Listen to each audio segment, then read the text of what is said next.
आपको लगता है कि हम यूनिवर्स के अंदर है, लेकिन क्या होगा अगर मैं कहूं ये पूरा यूनिवर्स एक ब्लैक होल के अंदर हो सकता है। हाँ, पूरा का पूरा ब्रह्मांड ऐसे स्पेस में जहां से रोशनी भी वापस नहीं आती। कुछ साइंटिस्ट तो मानते हैं कि बिग बैंग से यूनिवर्स शुरू नहीं हुआ, बल्कि वो पल था जब एक ब्लैक होल के अंदर पूरा यूनिवर्स समा गया। Sounds crazy, right? लेकिन ये एक साइंटिफिकली सीरियस आइडिया है और इस वीडियो के अंत तक आप जान जाएंगे क्या हम ब्लैक होल के अंदर रहते हैं। नमस्कार दोस्तों, मेरा नाम है सुमित और मैं जर्मनी में एक साइंटिस्ट हूँ। मेरे नाम पे 20 से ज़्यादा रिसर्च पेपर हैं जो मटेरियल साइंस और एडवांस एनर्जी टॉपिक्स पर हैं। हर दिन नए क्वेश्चन उठते हैं, नए हाइपोथेसिस बनते हैं, लेकिन एक सवाल ने मुझे सबसे ज़्यादा चैलेंज किया। जब मैं छोटा था, स्पेस सिर्फ एक फैंसी आइडिया था। आज साइंटिस्ट बनकर लगता है वो क्यूरियोसिटी एक तरह से मेरी ग्रेविटी बन गई, हमेशा खींचती रहती है। तो चलिए शुरू करते हैं एक जर्नी जहां साइंस फिक्शन मिलता है रियल साइंस से। तो वीडियो शुरू करने से पहले एक इम्पॉर्टेंट मैसेज। मेरा मानना यह है कि शिक्षा पर हर बच्चे का जन्मसिद्ध अधिकार है, चाहे वो गरीब हो चाहे अमीर। इसीलिए मैंने अपने इस चैनल का मिशन बनाया है free education to all the childrens in need. अगर आप मेरे इस विचार से सहमत हैं और आप मेरा साथ देना चाहते हैं तो प्लीज़ चैनल को सब्सक्राइब करें, लाइक करें और इस वीडियो को सबसे ज़्यादा शेयर करें। तो चलिए अब वीडियो पे वापस आते हैं। तो ये जो पूरा आइडिया है ब्लैक होल का कि ये हमारा पूरा ब्रह्मांड ब्लैक होल के अंदर है, इसे समझने के लिए हमें एक स्टोरी के थ्रू ब्लैक होल को समझना बहुत ज़रूरी है। तो चलिए इस कहानी को शुरू करते हैं। मान लीजिए आप और आपका दोस्त दो अलग अलग स्पेसशिप में मिशन ब्लैक होल का राज समझने निकल पड़ते हैं धरती से। तो ये अभी तो पॉसिबल नहीं है, लेकिन हो सकता है आगे आने वाले 200-300 सालों में ये ट्रैवल बिल्कुल पॉसिबल हो जाए। और फिर आप दोनों एक मैसिव ब्लैक होल के पास पहुंचते हो, लेकिन अलग अलग ट्रेजेक्टरी से। आपका स्पेसशिप धीरे धीरे उसके करीब जा रहा है और फिर एक अजीब सी बाउंड्री दिखाई देती है, जैसे एक इनविजिबल सी रिंग हो, एक फाइनल बॉर्डर जिसे कहते हैं इवेंट होराइजन।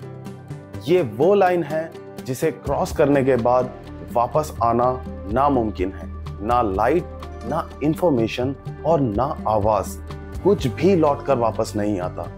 जैसे जिंदगी के कुछ फैसले वापस नहीं लिए जा सकते, वैसे ही आप समझ लीजिए कि ब्लैक होल एक ऐसी जगह है जहां से वापस आना इम्पॉसिबल सा है। ब्लैक होल कोई स्पेस में छेद नहीं होता, ये एक सुपर डेंस रीजन होता है जहां ग्रेविटी बहुत ज्यादा होती है, और ये इतनी ज्यादा होती है कि इसे लाइट भी एस्केप नहीं कर पाती। पूरा का पूरा इनविजिबल, दिखने में बिल्कुल ब्लैक। ये कोई स्पेस वैक्यूम क्लीनर नहीं है जो सब कुछ अपने अंदर समा लेता है, सब कुछ अपने अंदर खींच लेता है। ब्लैक होल तभी पुल करता है जब आप ब्लैक होल के बहुत ज्यादा करीब हो। लेकिन इतनी ज्यादा ग्रेविटी आती कहां से है?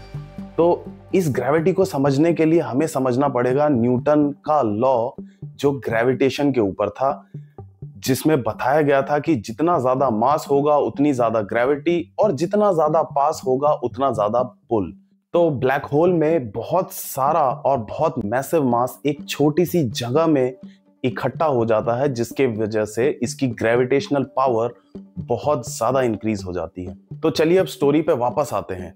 आपका स्पेसशिप अब इवेंट होराइजन के करीब है, लेकिन आपका दोस्त जो थोड़ा दूर है, उसे लगता है कि आप धीरे धीरे रुक गए हैं, जैसे कि बिल्कुल फ्रीज हो गए हैं, एक स्टिल इमेज सी बन गए हैं।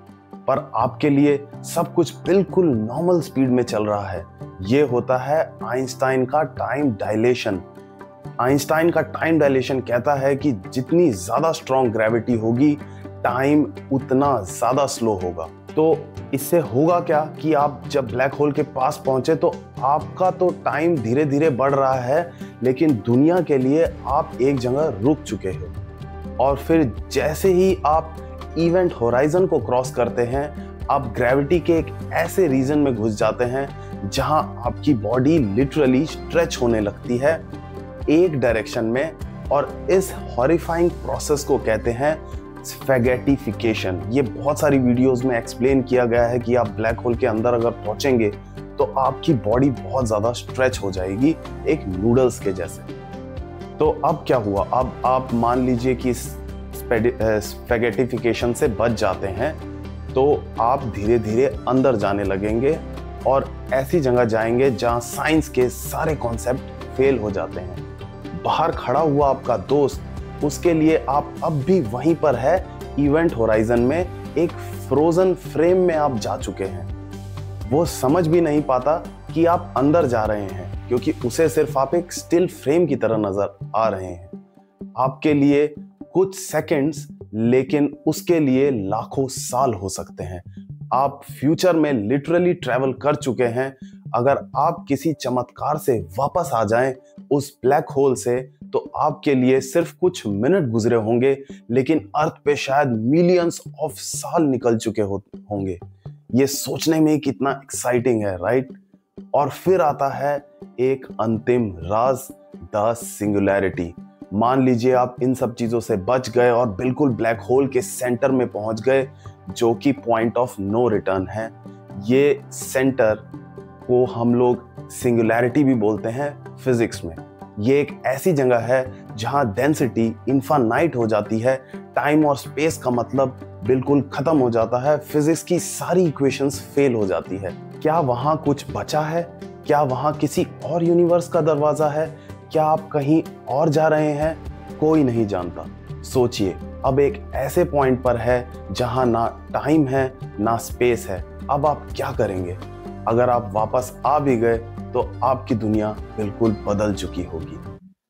अब आपने समझ लिया कि अगर आप ब्लैक होल के आसपास भी जाते हैं तो क्या होगा, लेकिन सबसे बड़ा सवाल ये है कि ब्लैक होल बनता कैसे है? असल में ब्लैक होल कहाँ बन सकता है यूनिवर्स में, किन किन जगहों पर बन सकता है? तो मान लीजिए कि एक स्टार है जो 10 से 20 गुना ज़्यादा भारी है हमारे सूरज से। उसका कोर टेम्परेचर करोड़ों में है और उसके अंदर जो प्रेशर है वो भी करोड़ों टन प्रेशर है। सारी जिंदगी ये स्टार अपने कोर में न्यूक्लियर फ्यूजन रिएक्शन करते हैं। पहले हाइड्रोजन टू हीलियम कन्वर्ट होता है, फिर कार्बन, फिर ऑक्सीजन, और लास्ट में जाके ये आयरन में कन्वर्ट हो जाता है। तो जब तक ये आयरन में कन्वर्ट होता है तब तक एक फ्यूजन रिएक्शन चलता रहता है, जिससे एनर्जी प्रोड्यूस होती है और जो ग्रेविटी के अगेंस्ट फाइट करने में इसको मदद करता है। लेकिन जब आयरन बन जाता है तो खेल पलट जाता है, क्योंकि आयरन बनने के बाद आयरन का जो फ्यूजन प्रोसेस है वो एनर्जी रिलीज नहीं करता बल्कि कंज्यूम करता है। जब फ्यूजन प्रोसेस रुक जाता है तो स्टार के अंदर एक आउटवर्ड प्रेशर जो था वो खत्म हो जाता है, जो ग्रेविटी से लड़ रहा था। स्टार अपने ही वेट के अंदर की तरफ कोलैप्स होना शुरू कर देता है। फिर होता है एक सुपरनोवा एक्सप्लोजन, एक कोलोजल एक्सप्लोजन। स्टार का भारी हिस्सा स्पेस में एक ग्लोइंग नेबुला के रूप में बिखर जाता है, लेकिन अंदर का जो आयरन कोर बचा होता है वो इतना ज़्यादा डेंस होता है कि वो अपने ही मास के नीचे लगातार कंप्रेस होता रहता है। एटम्स के अंदर के इलेक्ट्रॉन और प्रोटॉन तक क्रश हो जाते हैं, और अगर बचे हुए कोर 2.5 सोलर मास से ज़्यादा हैं तो उसके पास कोई फोर्स नहीं बचती और वो स्टार बिल्कुल कोलैप्स हो जाता है। अब इसका रिजल्ट क्या होता है? वो कोर एक बहुत छोटी जगह में जाके सीमित हो जाता है, जिसका साइज 0 तो नहीं होता लेकिन मास इनफाइनाइट होता है। इस पॉइंट को हम कहते हैं सिंगुलैरिटी, जैसा मैंने पहले बताया था, जहां स्पेस और टाइम दोनों कोलैप्स हो जाते हैं, और इसी के आसपास एक ऐसी बाउंड्री बनती है जिसे इवेंट होराइजन कहते हैं। ये ना लाइट, ना टाइम, ना मैटर किसी चीज को बाहर नहीं जाने देते। सोचो, एक पूरा स्टार एक सुई की नोक से भी ज्यादा छोटा हो जाता है। ना सरफेस है, ना कोई आवाज है, सिर्फ एक इनविजिबल मॉन्स्टर, एक ब्लैक होल। तो ब्लैक होल ना दिखता है ना हम उसे छू सकते हैं। तो ये सवाल आपके मन में भी उठता होगा, मेरे मन में भी उठता है कि पता कैसे चलता है कि वहां पे ब्लैक होल है। तो इसका जवाब छुपा है जो मैंने बताया था ब्लैक होल के क्रिएशन में। तो इसका सबसे इजी वे ऑफ डिटेक्शन है जो मैंने बताया, एक्रेशन डिस्क। जब ब्लैक होल किसी स्टार या गैस क्लाउड को खींचता है तो वो मैटर उसके आसपास घूमने लगता है। ये घूमता हुआ मैटर फ्रिक्शन की वजह से चमकने लगता है, एक ऐसा डिस्क बना लेता है जो ब्राइट होती है, ग्लोइंग होती है। ये डिस्क ब्लैक होल के चारों तरफ दिखाई देती है, जिसे हम ब्लैक होल को पहचान सकते हैं। दूसरा तरीका है जैसे कि डांसिंग स्टार्स। साइंटिस्ट ने कुछ स्टार्स को देखा और उन्हें पता चला कि ये स्टार्स किसी एक इनविजिबल चीज के चारों तरफ चक्कर लगा रहे हैं। ये इनविजिबल चीज क्या है ये तो कुछ दिख नहीं रहा है, लेकिन साइंटिस्ट बताते हैं कि एक ब्लैक होल हो सकता है जिसके चारों तरफ स्टार चक्कर लगा रहे हैं। तीसरा जो साइंटिस्ट पता करते हैं वो ग्रेविटेशनल वेव्स है। जब दो ब्लैक होल आपस में टकराते हैं तो वो स्पेस टाइम में एक वेव क्रिएट करते हैं। तो 2015 में लीगो ने पहली बार इन वेव्स को डिटेक्ट किया था। एक कॉस्मिक बेल बज गई जिससे हमें पता चला कि ब्लैक होल एग्जिस्ट करते हैं। और फिर आई सबसे पहली तस्वीर सैजिटेरियस ए की, जो हमारे मिल्की वे में एक ब्लरी ग्लोइंग रिंग की तरह बीचों बीच चमकता है। तो ये ब्लैक होल जो होते हैं ये कई टाइप के हो सकते हैं। तो सबसे पहला टाइप होता है एक स्टेलर मास ब्लैक होल, जो एक मैसिव स्टार के मरने से बनता है। इसका जो मास होता है वो सन के लगभग बराबर होता है। इसके बाद इससे एक बड़ा ब्लैक होल होता है जिसे हम सुपर मैसिव ब्लैक होल भी कहते हैं। हर गैलेक्सी के सेंटर में एक सुपर मैसिव ब्लैक होल है। जैसे मैंने बताया, हमारी मिल्की वे के बीच में भी एक सुपर मैसिव ब्लैक होल है जिसे कहते हैं सैजिटारिस ए, जिसका मास माना जाता है कि सूरज के मास से 4 मिलियन गुना ज्यादा है। कुछ तो इतने बड़े होते हैं कि पूरा का पूरा सोलर सिस्टम उनमें समा सकता है। तो अगर गैलेक्सी के सेंटर में एक ब्लैक होल है तो क्या हम भी उसी ब्लैक होल में रह रहे हैं या उस ब्लैक होल का हम हिस्सा है? तो अब तक तो आप समझ गए होंगे कि ब्लैक होल एक ऐसी चीज है जो अपने अंदर खींचती है चीजों को। तो साइंटिस्ट के मुताबिक, जो करंट साइंस है उसके मुताबिक, हम एक ब्लैक होल में नहीं हो सकते। अगर हम एक ब्लैक होल में होते तो सोच के देखिए, स्पेस हमेशा कॉन्ट्रैक्ट होता रहता, एक्सपेंड नहीं।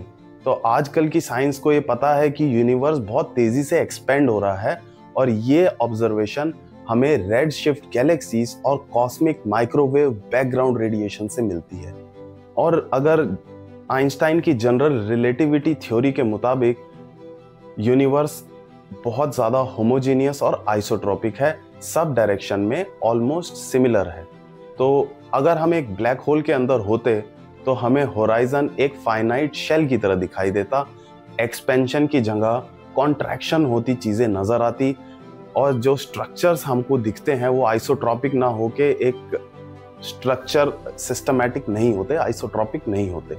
तो आइंस्टाइन ने जनरल रिलेटिविटी के जरिए ब्लैक होल्स को प्रिडिक्ट किया, लेकिन पहले वो भी इस आइडिया से कंफर्टेबल नहीं थे कि ब्लैक होल हो सकता है।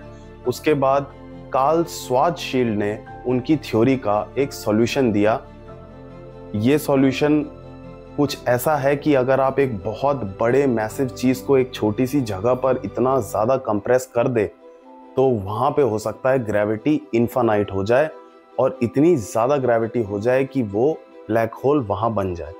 तो आप ये समझ चुके हैं कि भाई ब्लैक होल के अंदर हम नहीं हैं, लेकिन मैं आपको बताऊं कि हम धरती पर ब्लैक होल बना सकते हैं।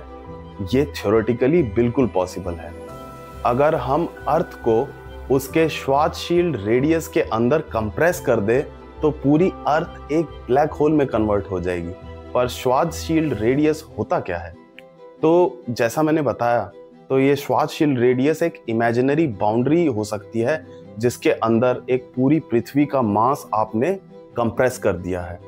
तो वहाँ पे लाइट की एस्केप वेलोसिटी नहीं होती, क्योंकि लाइट वहाँ से एस्केप नहीं कर सकती है। श्वार्ज़शील्ड रेडियस अटेन करने के बाद कुछ भी वापस नहीं जाएगा, कोई इंफॉर्मेशन बाहर नहीं जाएगी, सारी की सारी लाइट्स वो एब्जॉर्ब करने लगेगा। अब मैं आपको बताता हूं कि अर्थ को हमें 9 मिलीमीटर तक बनाना पड़ेगा ताकि वो एक ब्लैक होल में बदल जाए। तो ये मैथमेटिकली पॉसिबल है लेकिन प्रैक्टिकली इम्पॉसिबल। इतनी सारी एनर्जी आपको चाहिए होगी कि बाहर जाके आप अर्थ पे वो करे कि अर्थ उतनी छोटी हो जाए और वो ब्लैक होल में कन्वर्ट हो जाए। लेकिन मैं आपको एक और चीज़ बताता हूँ बहुत इंटरेस्टिंग, कि हमने जो ब्लैक होल का कॉन्सेप्ट है वो सीख लिया, लेकिन ब्लैक होल के कॉन्सेप्ट को हमने आधा अधूरा सीखा, जिसकी वजह से जो सन लैब में एक्सपेरिमेंट हो रहे थे उन्होंने एक बहुत लार्ज हेड्रॉन कोलाइडर बनाया था, जिसमें वो दो पार्टिकल्स को बहुत हाई स्पीड में अप्रोक्सीमेटली लाइट की स्पीड में एक दूसरे से टकराते थे। तो लोग बहुत ज़्यादा परेशान हो गए कि भाई ये तो ब्लैक होल बन जाएगा अगर दो पार्टिकल इतनी हाई स्पीड में एक दूसरे से टकराएंगे और अर्थ खत्म हो सकती है। तो बहुत सारे लोगों ने इसका विरोध भी किया, लेकिन साइंटिस्ट ने बाद में आके क्लैरिफाई किया कि ये माइक्रो ब्लैक होल बनेगा, अगर बनेगा भी तो, और वो तुरंत इवापोरेट भी हो जाएगा। तो इसको सपोर्ट करने के लिए हॉकिंस की थ्योरी भी है, आप पढ़ सकते हैं उसके बारे में, हॉकिंस रेडिएशन। तो इसके मुताबिक ब्लैक होल धीरे धीरे एनर्जी लूज करते हैं और एवापोरेट हो जाते हैं, और हो सकता है कुछ इंफॉर्मेशन भी उनसे लीक हो जाए। एक ऐसी जगह जहां सब कुछ क्रश हो जाता है, वहां से भी आगे कुछ निकल सकता है, तो फिजिक्स खुद शेक हो जाती। तो क्या हम एक ब्लैक होल के अंदर है? तो आपको जवाब मिल चुका है कि शायद नहीं, लेकिन यह सवाल पूछना प्रूफ है कि हम सिर्फ सरवाइव नहीं करते, हम सोचते भी हैं। और हो सकता है इसी क्यूरियोसिटी के दम पे हम एक दिन समझ जाएं यूनिवर्स का असली राज क्या है। जैसा अल्बर्ट आइंस्टाइन ने भी कहा था, the important thing is not to stop questioning, curiosity has its own reasons for existence. और यही क्यूरियोसिटी हमें अंधकार से रोशनी की तरफ ले जाएगी। और हाँ, ये सिर्फ साइंस तक सीमित नहीं है, ये सोच, ये क्यूरियोसिटी आप अपनी जिंदगी में भी अप्लाई कर सकते हैं। जहां सवाल खत्म नहीं होते, वहां ग्रोथ भी नहीं रुकती। तो अगर इस वीडियो ने आपको कुछ सिखाया, आपको कुछ समझ में आया, तो उस सोच को प्लीज संभाल के रखिए, क्योंकि कभी कभी सबसे अंधेरी जगह से ही गहरी रोशनी निकलती है। और कमेंट में लिखिए, अगर आप सच में एक ब्लैक होल के अंदर होते तो क्या आप वापस आना चाहते, या उस राज को और ज्यादा एक्सप्लोर करते हुए ब्लैक होल के अंदर जाते। चैनल को सब्सक्राइब करना ना भूले, और इस वीडियो को उन लोगों के साथ शेयर जरूर करें जो सिर्फ दुनिया को नहीं, पूरे ब्रह्मांड को नए नजरिए से देखने की सोच रखते हैं। मैं हूं सुमित, मिलता हूं मैं अगले वीडियो में फिर से आपका सर घुमाने एक नए गैलेक्टिक ट्विस्ट के साथ। तब तक के लिए take care, goodbye and Radhe Radhe.